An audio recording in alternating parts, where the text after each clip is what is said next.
जय गुरु जी। शुक्राना गुरु जी। मैं पूनम गुप्ता अध्यापिका हूँ पेशे से और मैं ग्रेटर नोएडा गौतम बुद्ध नगर में रहती हूँ। मैं गुरु जी से कैसे जुड़ी, कब जुड़ी, ये मैं सब व्याख्यान नहीं देना चाहती, ना बताना चाहती। गुरु जी की कृपा जिस पर कब हो जाए, कैसे हो जाए, कुछ कहा नहीं जा सकता। मेरे साथ जो अभी गुरु जी ने मेरे को अंदर तक झकझोर कर रख दिया है और मैं इतनी ट्रांस में और उसमें हूँ गुरु जी की कृपा में कि मैं बता ही नहीं सकती हूँ अपना अनुभव। फर्स्ट थर्सडे की बात है, इसी थर्सडे की 2024 थर्सडे फर्स्ट मार्च 2024 की बात है। थर्सडे था उस दिन। मैं गुरु जी का प्रसाद तैयार कर रही थी किचन में और स्वरूप वगैरह मैं सब साफ़ कर चुकी थी। जो गुरु जी के मेरे अपने अलग भोग के बर्तन वगैरह वो भी मैं सब लगा चुकी थी। और मुझे ये काम करते करते ही ऐसा एहसास हुआ कि गुरु जी का प्रवेश हुआ, गुरु जी घर में आए। और ऐसा आवाज़ होने के बाद ही मेरा शरीर एकदम हल्का और मुझे बहुत अच्छा फील होने लगा घर में अपने में। और घर मेरा ऐसा महकने लगा बिल्कुल। मैंने जल्दी जल्दी भोग लगाया गुरु जी का और प्रसाद वगैरह तैयार किया। मेरी बड़ी बेटी है, वो बैंक के किसी काम से बाहर गई हुई थी। उसने जैसे ही लिफ्ट से पैर बाहर रखा तो बोली क्या मम्मी ने हवन वगैरह कुछ किया है, बहुत अच्छा लग रहा है। और जैसे ही उसने एंटर किया तो मेरे मुंह से अनायास ही ये निकला कि उसका घर का नाम अनी है, वैसे इश्ता है उसका नाम, कि अनी लग रहा है गुरुजी आए हैं आज घर में। तो बोली हाँ मम्मी मुझे भी फील हो रहा है। और ये कहकर वो अपने कमरे में चली गई। मैंने सब भोग सबको दिया, सबने अपना लंगर प्रसाद ग्रहण किया। उसके बाद मैं अपने कमरे में चली गई और मोबाइल स्क्रॉल करने लगी। इतने में बड़ी बेटी फिर दोबारा आई, बोली मम्मी बड़े मंदिर चल रही हो? मैंने कहा हाँ हाँ बिल्कुल श्योर। तो मैंने कहा पता नहीं वो छोटी वाली बेटी जाएगी कि नहीं, तो मुझसे पूछ लो। तो उसने भी ओके कर दिया उस दिन, जबकि उसका काम चल रहा था, अपना ऑफिस का काम कर रही थी, वर्क फ्रॉम होम है उसका, वो कर रही थी। बोली नहीं मैं भी चल रही हूँ। फिर पापा से पूछा तो वो उन्होंने भी बोल दिया कि हाँ मैं भी चल रहा हूँ। और हम लोग बड़े मंदिर पहुँचे। और मैं तो खैर दूसरी या तीसरी बारी गई हूँ बड़े मंदिर। मेरी बेटी का उधर ही काम रहता है, तो उसने बताया कि मम्मी बहुत ट्रैफिक रहता है और गुरुजी ने बिल्कुल रास्ता को साफ़ कर दिया। इतनी आसानी से हम लोग वहाँ पहुँच गए, बहुत अच्छे से दर्शन हुए। और जबकि बिल्कुल सेवादार कह रहे थे कि जल्दी जल्दी चलो, लेकिन हम वहाँ गुरु जी के स्थान पर बैठ कर भी आए। और जो भी गुरु जी को हमें ब्लेस करना था, जो भी आशीर्वाद देना था, वो गुरु जी ने हमें वहाँ से आशीर्वाद देकर भेजा। लौट कर जब हम आ रहे थे तो छोटी बेटी को एकदम से वॉमिटिंग की फीलिंग हुई और वो वॉमिट करती हुई आई। और जो हस्बैंड हैं उनको भी पेट के मरीज हैं, पेट उनका सदाबहार गड़बड़ी रहता है। हाँ। और तो वो आए, बोले कि मैं अजीब सा हो रहा है। हम लोग अपने अपने कमरे में चले गए। वो फ्रेश व्रेश होकर अपना सो गए। सब ऐसे सब चल गया। एक दूसरा दिन आ गया, शुक्रवार, कल का दिन। सब अपना काम वाम कर कर भोग वगैरह लगा कर खाना वगैरह खाकर हम लोग सो गए। मौसम बहुत अच्छा था, कोई ठंड नहीं, कोई हवाएं नहीं, कुछ नहीं, बिल्कुल बढ़िया था सारा। और मैं अपना थोड़ा घर का कुछ टेंशन चल रहा था कि हमारे पास घर नहीं है, घर नहीं है, घर की खोज चलती रहती है। तो उसमें मैं स्क्रॉलिंग फिर housing.com पर देखने लगी। नींद नहीं आ रही थी, 2-2:30 बजे तक मुझे नींद नहीं आई। मैंने कहा ऐसे तो तबीयत ख़राब हो जाएगी, बीपी की टैबलेट भी ले लिए, सोना चाहिए अब। फिर भी नींद नहीं आया तो मैंने सत्संग चलो लगा लिया। मैंने कहा सत्संग सुनते सुनते नींद आ जाएगी। सत्संग चलाया, सत्संग के 5 या 10 मिनट बाद ही मुझे नींद आ गई। नींद में क्या गुरुजी ने मेरी को कहाँ कैसे क्या किया, कैसे बचाया है, पता नहीं, मैं बता ही नहीं सकती। मैं अपने इसी जहाँ से सत्संग कर रही हूँ उस स्थान पर बैठी हूँ। गुरुजी मेरे सामने है, गुरुजी का स्वरूप। मेरे रिलेटिव्स, मेरी मदर जो कि 2020 में जिनका देहांत हो गया, बैठे हुए हैं और अपनी गपशप कर रहे हैं। एकदम से मेरी निगाह, यहाँ बहुत बड़ी विंडो है, उससे फिर ये थर्सडे हम लोग सारा सब हो गया इत्मीनान से सारा काम। ये फिर फ्राइडे की बात है।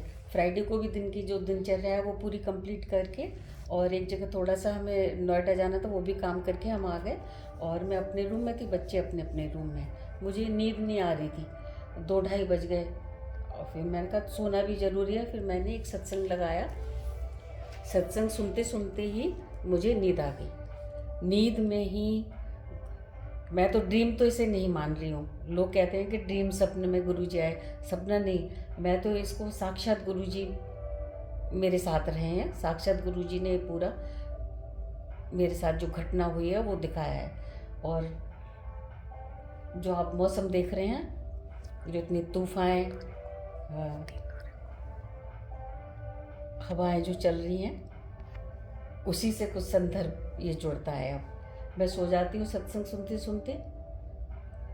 फिर मैं अपने इस रूम में बैठी हूँ जहाँ से सत्संग कर रही हूँ। गुरुजी मेरे सामने हैं, और मेरे कुछ रिलेटिव्स हैं, मेरी मदर भी हैं जो जिनका देहांत हो गया है, वो भी बैठी हुई हैं। और मैं सब बहुत खुशहाल माहौल है।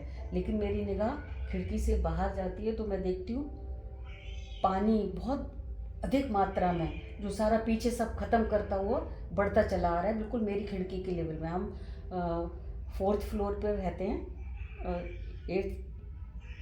8 माले की ये बिल्डिंग है, और 4th फ्लोर पर मैं रहती हूँ। तो 4th फ्लोर की खिड़की पर तक वहाँ पानी आता जा रहा है। और मैं एकदम से चीखी हूँ कि अरे ये देखो गुरुजी, बचाओ बचाओ, ये तो क्या प्रलय आ गई, क्या हुआ ये अब तो कोई नहीं बच पाएगा, ये क्या हो रहा है। और मैं बहुत चिंतित एकदम से हो रही हूँ। तो इतने में जैसे ही मैं टर्न हुई हूँ, पीछे गुरुजी हैं, साक्षात गुरुजी मेरे सामने खड़े हुए हैं और कह रहे क्यों चिंता कर रहे हो तुम, कुछ नहीं होना है, मैं हूँ ना, मैं सबका कल्याण करने के लिए हूँ, चिंता मत करो, बैठे रहो यहीं पर। और जब मैंने फिर दोबारा कि गुरुजी कैसे, देखो इतना पानी चला आ रहा है गुरुजी। हम अपनी बुद्धि चलाते हैं ना, गुरुजी की बात पर नहीं ध्यान दे रहे हैं। फिर खिड़की से सामने देख रही हूँ तो गुरुजी पानी चला आ रहा है कि फिर गुरुजी कह रहे हैं देखो तो खिड़की से बाहर देखो। तो सामने से एक इतना बड़ा विशाल एनाकोंडा, पीला और काले रंग का सर्प हमारी खिड़की की तरफ पानी के ऊपर तैरता हुआ चला आ रहा है। मगर गुरुजी ये तो और भी दूसरी आपदा, ये काट लेगा। तो गुरुजी डांट रहे हैं चुप बैठो, कुछ नहीं होगा, देखो समझो। जिस प्रकार से गुरुजी डांट के बोलते थे उसी तरीके से वो सर्प जैसे जैसे आगे बढ़ता जा रहा है, पानी पीछे सूखता चला जा रहा है। और गुरुजी के पास आकर, वो खिड़की के पास गुरुजी खड़े, पास आकर वो सर्प गायब हो जाता है और पानी पूरा बिल्कुल सूख जाता है। कहाँ पानी का निशान था, क्या था, वो बिल्कुल खत्म, सूखा। और उसके बाद पूरा मलबा, कीचड़ काचड़ वो सब दिखाई दे रही है। मैं टहनी हूँ, गुरुजी धन्यवाद, शुक्राना गुरुजी। गुरुजी तो अंतर ध्यान एकदम से, मैं कह रही हूँ सबको गुरुजी ने बचा दिया। सारी कितनी बड़ी आपदा आई थी, सारे लोग खत्म हो जाते, दुनिया कैसे चलती, कैसे सब लोग बचते, हम ही लोग इतने बचे हैं। ये मैं बोल ही रही हूँ कि हमारी बिल्डिंग बहुत जोर जोर से पूरी हिलने लगी है, बहुत जोर से भूकंप। और मैं कह रही भूकंप आ गया, भागो भागो। इतना मैं बोल ही रही हूँ अपने बच्चों से और अपने रिलेटिव से, तब तक वो बिल्डिंग 2 टुकड़े में बट गई है। और मैं आगे की तरफ जहाँ गुरुजी थे, गुरुजी ने जो खिड़की से सारा पानी और मलबा भगाया है, वहाँ मैं खड़ी रह गई हूँ। और मेरे सारे रिलेटिव्स और ये दूसरी बिल्डिंग में चले गए। मैं गुरुजी से कह रही हूँ गुरुजी अभी दूसरी आपदा आ गई, मैं कैसे बचूंगी, मेरे बच्चे तो चले गए, मेरा संपर्क कैसे होगा, कैसे, मुझे बचाओ बचाओ। और मैं जहाँ के देख रही हूँ गुरुजी नीचे मलबा है, और ये इतनी ऊंचाई से तो मुझे डर लगता है, मजबूरी में आके मैं इस घर में आके रह रही हूँ इतने ऊँचे में, कैसे कूदूँगी, कैसे करूँगी। तो नीचे से मुझे दिखाई दिया है कि गुरुजी इतना ऊपर तक इतनी हाइट हो गई है, गुरुजी के मेरे 4th फ्लोर तक दिखाई दे रहे हैं, मेरा और गुरुजी का फेस आमने सामने। गुरुजी कह रहे डर मत, ले पकड़ पकड़ मेरा हाथ, थाम मेरा हाथ। तो मैं गुरुजी का हाथ ऐसे मैंने किया है, पकड़ा है, तो मेरे हाथ पर जो निशान, हाँ, और गुरुजी ने मेरा हाथ पकड़ा है तो मेरे निशान हाथ पर बन गए, है ना। जो मैं आगे मेरी बेटी सत्संग करेगी वो पूरा आपको सारा डिटेल बताएगी। और मेरी जो पिक्चर्स हैं गुरुजी के कर कमलों के निशान, है ना, जो गुरुजी ने हमें साक्षात दर्शन में दिए हैं, वो मैं आपको आगे के उसमें सत्संग में बेटी वाले में दिखाऊंगी। वो गुरुजी ने मुझे जैसे ऐसे बिल्कुल नीचे एकदम से ले गए स्मूथली, कोई डर नहीं, कोई भय नहीं। जैसे मैं सीढ़ियों से क्या एक्सीलेटर या किसी की गोद में सरक तो जो स्लाइडर झूला होता था ना, बच्चे स्लाइड करते हैं, उस तरीके से एकदम से नीचे पहुंच गई हूँ। और जैसे ही मैं शुक्राना गुरुजी कहती हूँ, शुक्राना गुरुजी आपने मुझे बचा दिया। गुरुजी फिर अंतर ध्यान, और फिर मैं आगे बढ़ रही हूँ। नीचे सारी लाशें वाशें पड़ी हुई हैं और देखकर मैं बहुत रो रही हूँ और बहुत मेरे को चिंता सी हो रही है कि कैसे सब होगा, कैसे होगा ये आगे। और मैं आगे बढ़ती जा रही हूँ, बढ़ती जा रही हूँ। तो जब आगे बढ़ी हूँ तो थोड़ी सी रास्ता सा साफ सा दिखाया मुझे, वहाँ पर मेरे साथ की कुछ महिला अध्यापक हैं, वो दिखाई दिए 4-5। उसमें एक हमारे साथ की टीचर हैं जो गुड़गांव से आती हैं, वो दिखी है, एकदम मेरी तरफ टर्न हुई और बोली है तुम अपने गुरुजी पर मैडम बहुत वो है, घमंड प्राउड करती हो गुरुजी पर, मेरे पास भी पावर्स हैं देखो। तो मैं कह रही हूँ अरे तुम्हारी तबीयत ठीक है? तो कह रही मैं तो ठीक हूँ, तो मैं उनसे इतने दिन बाद मिल रही हूँ तो गले मिल रही हूँ, तो गले तो मिल रही है वो, लेकिन कह रही मेरे पास भी मैडम पावर है, दिखाती हूँ अभी आपको। और क्या उनके आँख और हाथ में से एकदम लाइटें निकलनी शुरू हो गई हैं और दिखा रही है मुझे दूर तक कि देखो मेरे इतनी पावर है, लाइटें इतनी दूर दूर तक मैं कर सकती हूँ। तो फिर मेरे को गुरुजी ने सिर पर चपत मारी है कि कहाँ तू फिर उलझ गई, देख देख। तो मैं क्या दिखा रहे हैं गुरुजी? मैं इधर उधर देख रही हूँ, ऊपर देख, जैसे पंजाबी में उसमें बोलते हैं गुरुजी, ठेठ पंजाबी में अपने उसी में बोला है, लेकिन मेरे को हिंदी में सब समझ में आ रहा है क्या गुरुजी ने कहा है, ऊपर देख। तो ऊपर हाई टेंशन तार हैं इलेक्ट्रिसिटी के, वो सारे स्पार्क कर रहे हैं और बहुत तेज़ी से जल रहे हैं, और उनमें से आग नीचे गिर रही है। एकदम से गिराए तार उसमें से, और उस लेडी को, गुड़गांव वाली टीचर को जला दिया, वो जल के पूरी राख हो गई है। और गुरुजी कह रहे चल आगे चल। तो मैं फिर कह रही हूँ शुक्राना गुरुजी, जय गुरुजी। और फिर मैं आगे बढ़ गई हूँ, फिर आगे आगे बढ़ती जा रही हूँ। तो एक फिर मुझे बिल्डिंग दिखी है, बाहर से तो साफ सी दिख रही है, लेकिन अंदर वो बहुत अच्छी बिल्डिंग रही होगी अपने समय में, टूटी टाटी हो गई है इसमें आपदा में। वहाँ एक चाइनीज़ लेडी और उसका बच्चा खड़ा है, और बच्चा कुछ खट खट खट खट कुछ तोड़ फोड़ सी कर रहा है, और महिला सफाई कर रही है सीढ़ियों पर। तो मैं उससे कह रही हूँ कि अंदर लोग बचे हैं, इसमें हैं कुछ लोग? तो कह रही हाँ हैं, देख लो आप। मैं तो, ये बच्चा मेरा इतना शैतान है, बहुत शैतान है, ये पता नहीं कैसे होगा। तो मैं कह रही आप टेंशन मत करो, कोई चिंता मत करो, ठीक हो जाएगा, ये बड़ा होगा तो सही हो जाएगा। और मुझसे कह रही है, फिर इशारा करिए वो आगे।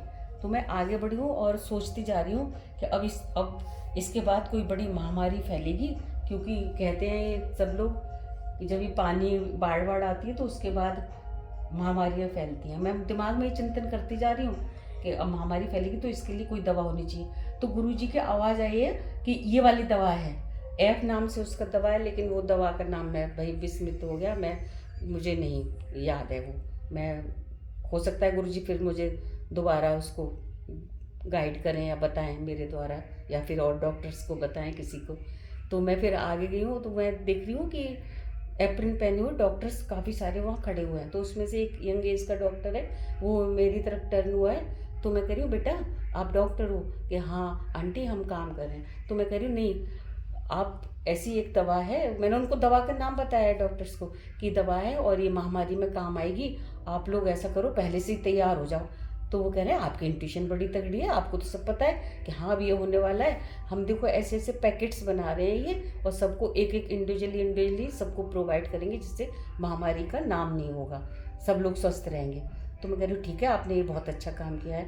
तो वो मुझको कह रहे हैं कि मैडम आप अपनी फैमिली देखो, हम ये कर लेंगे। मैं उनको बोल रही हूँ कि मेरी मदद ले लो, मेरी कोई मदद चाहिए तो आप मुझे बताना।